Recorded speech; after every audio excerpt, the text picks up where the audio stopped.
want some sauce? Scene 1, Apple, take 1. Well, there is a lot of vegetables and stuff here.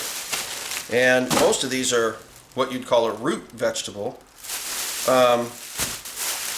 Things like parsnips and turnips and things like that of the like. Got some barley here. Boy, what in the world am I making? Celery.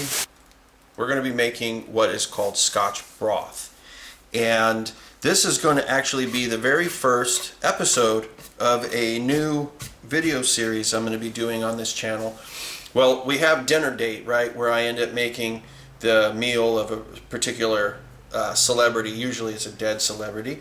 And so far I've done Marilyn Monroe, and I've done Elvis, and I've done Audrey Hepburn, and Homer Simpson too. Not to forget Homer Simpson.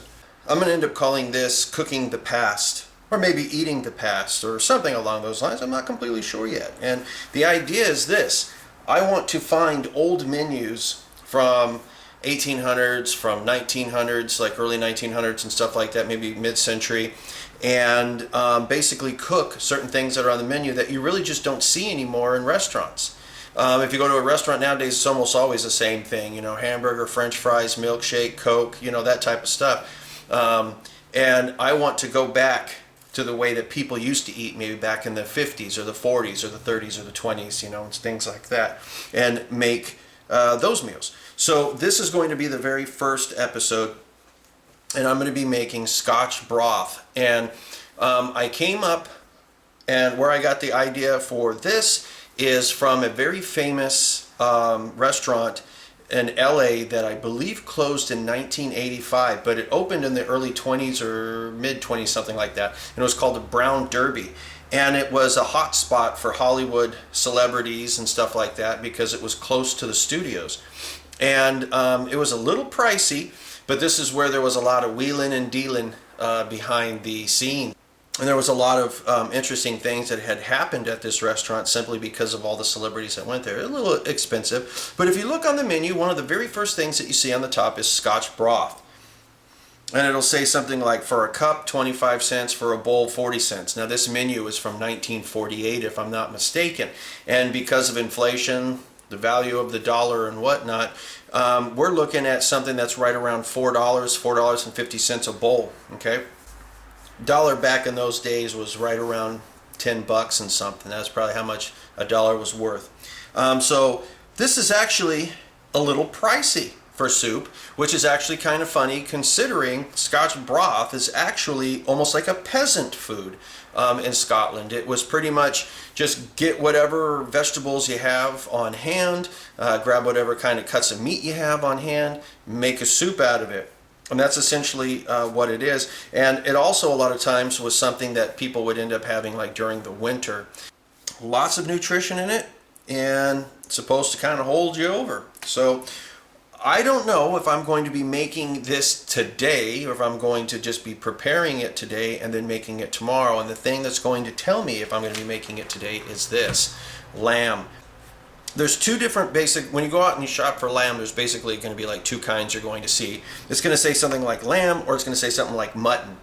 Mutton is just an old lamb, okay? Lamb is like a younger one. That's pretty much generally how it's supposed to be done. This might be mutton for all I know because of where I got it, and they're just calling it a lamb because it's like they say, hey, it's the same species, right? Whatever. A lamb shank, which is part of the leg here, basically $7.50. For this. And because I'm only going to be making this for 2 people, possibly 3, this is enough right here. I could probably even make it for more than that. But what's going to determine if I'm going to make this today or if I'm going to be making it tomorrow has to do with the smell of this piece of lamb. How gamey is it? Now, my wife doesn't really like gamey meat. I don't really like gamey meat either. That's why I can't stand venison. But lamb is hit and miss. Sometimes it is gamey, sometimes it isn't. Generally, if it's from the United States, it's usually not too gamey. If it comes from places like New Zealand or wherever else, you might end up seeing something that's a little bit more gamey. And it has to do really with the way it's raised, the environment it's raised. This says that this is a product of Australia right here, okay? So that's pretty close to New Zealand if you ask me. So as far as I'm concerned, this is probably going to be a little gamey. But if it is gamey, I'm going to try to take some of the gaminess out of it, and that's why I'm going to need 24 hours. So let me remove this and give it a smell. It really doesn't have any smell at all. So I think I'm going to be okay. It might have a little bit of a gamey taste to it, but I don't smell any gaminess, and that's the first sign. If it was something that smelled a little gamey, or maybe you just want to make sure that you take as much gaminess out of it as you can, you want to remove as much fat as you can, because a lot of the gaminess is within the fat and within the blood. So you remove as much fat as you can, and then what you'd want to do is you'd want to soak this in a brine of basically just like some cheap milk and a lot of salt, and you just let it soak overnight. Okay, and that's going to draw a lot of the juices and blood and things out of the meat, and it's going to remove some of that gaminess. Okay, you'll never be able to really remove all of it, but if you do that, where you end up cutting off a lot of the fat, soak it in the milk and salt brine overnight, then rinse it off the next day, it should remove a pretty decent amount. This smells okay, so I'm going to just start cooking it now. Put a little oil in there. A little bit later, we are going to be taking some of the fat off of this after it cooks out.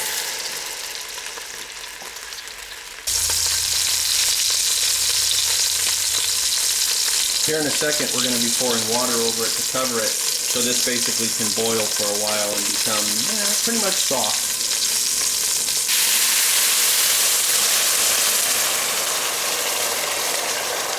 This is basically going to end up being our broth. Now after this starts boiling, you're going to start seeing a bunch of foam and stuff come to the surface, and this is generally what they'll call scum. And this happens with almost any type of meat that you cook, really. And generally you can scrape that stuff off to kind of clarify the liquid a little bit. So what we're going to do is we're going to take a bowl that we can just throw all of our vegetables in after we're done peeling them and cutting them. Just take this and put it over here. We're also going to be adding an onion to this. If you want to add a potato, you can. Okay. So we'll start off with things like turnip. You're going to see that there's a lot of root vegetables in this. But we want this to basically be fairly large pieces. These things are pretty solid now, but after they cook up, they'll be fine.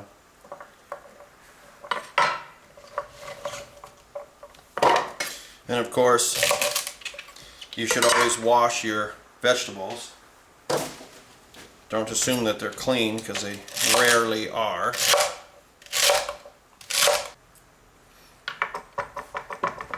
You guys might think it's strange what I'm about to say, but this smells just like a Pepsi. It smells like soda.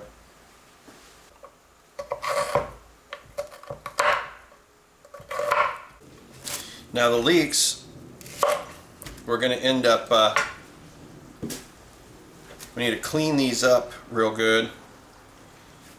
So we're going to fry these dudes up, but I'm going to clean them up like this. I'm going to cut them first, and then I'm going to put them in some water and clean them up in the water. Take all the sand and everything out of there. We need to make sure all the dirt and everything's out of there, so we end up throwing it in a colander, and we're going to run cold water through it. Even though it's called Scotch broth, you don't put scotch in it. There is no scotch in it. So all you alcoholics out there that were hoping that it was a broth made out of scotch, nope. Even though there are some people that will put a shot in there, that's not really what you're supposed to do, you know. But to each their own. Like I've always said, anytime you cook something, you should make it your own. You know, a traditional recipe is fine, you know, as a starting point, in my perspective. And then after that, everything else is, you make it your own. Take things out you don't like, put things in you do. Now I've got a couple more things that I'm going to end up cutting up, but I don't really need to do that until near the end, because I've got some Brussels sprouts and I also have some parsley. Now, for those that have never had a leek before, Leeks are fantastic. They are pretty much like a sweet green onion. A large, large, large sweet green onion, and it's got a great smell, great flavor, great aroma, you name it. Everything about it is great. They're cheap. And what's also cool about them is the flavor is not really overpowering.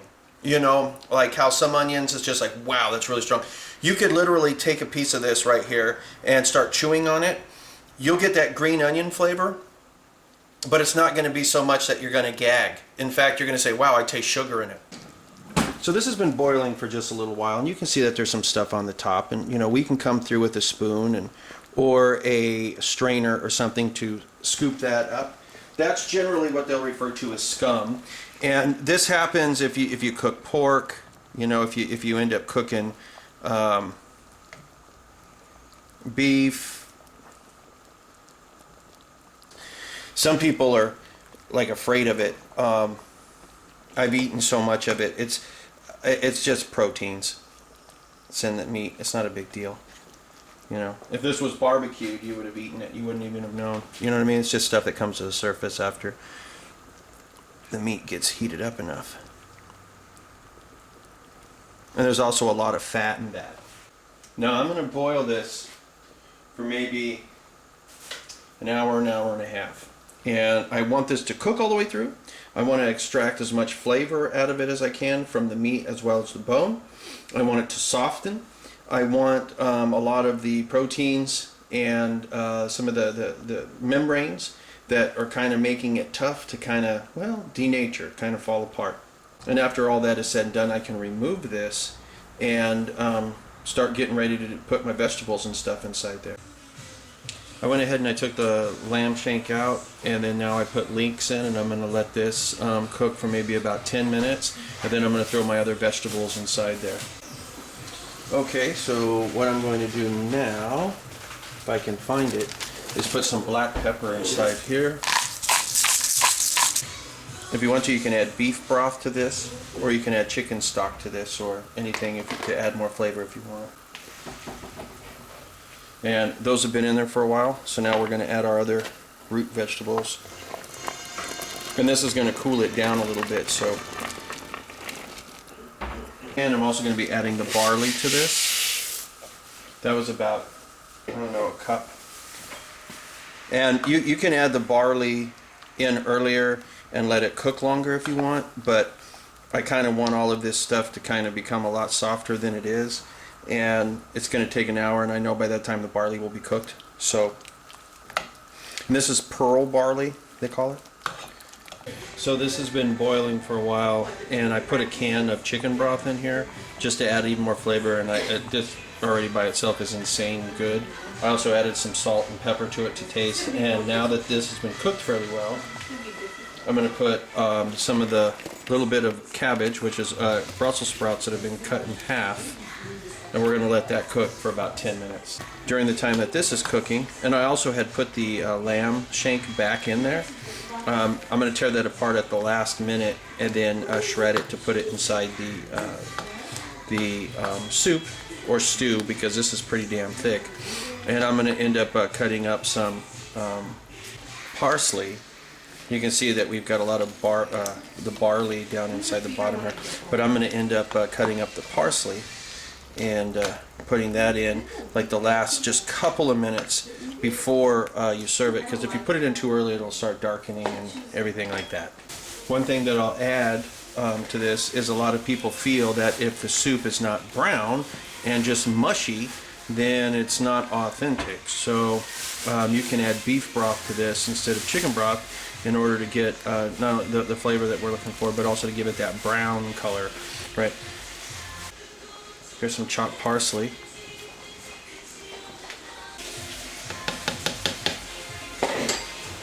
So this is Scotch Broth. This is the first episode of Cooking the Past, and this is from the Brown Derby in Los Angeles, California, which, like I said before, I think closed down in 1985. And we are going to be doing another item from this menu, probably the Cobb salad next. So if you enjoy this video, make sure that you end up clicking like, make sure you hit subscribe, and check out my other cooking videos, along other videos too. I got a bunch of stuff. And until next time, talk to you later.